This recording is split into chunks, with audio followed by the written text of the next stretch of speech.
et ouest, il y a toujours la même séquence, la même disposition. Petite fosse, grande fosse. Petite fosse, grande fosse. Petite fosse, grande fosse. Et ici, c'est différent puisque la petite fosse n'est pas à la place attendue.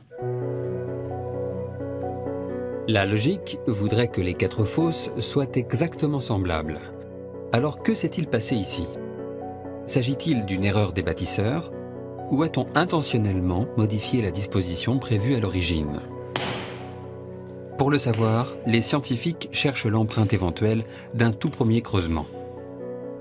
Ils espèrent déceler sa présence en étudiant la propagation d'un courant électrique à travers les différents matériaux qui composent le sous-sol.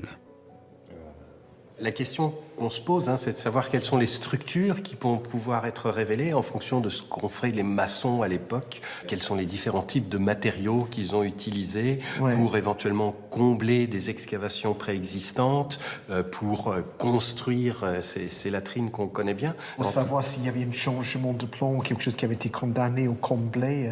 Voilà, on pourra savoir s'ils avaient commencé quelque chose, qu'ils l'ont recomblé et qu'ils se sont orientés vers un autre plan. Ici, on sait qu'on a la cavité, donc elle s'exprime bien avec des valeurs de résistivité relativement élevées. Et puis alors là, tu vois, c'est intéressant.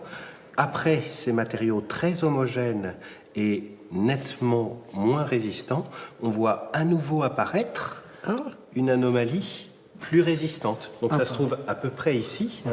Et donc ça pourrait tout à fait aller dans le sens de cette petite cavité associée à la grande latrine, un petit peu comme dans les autres tours. Ça, c'est un élément très très intéressant par rapport à la question qu'on se posait.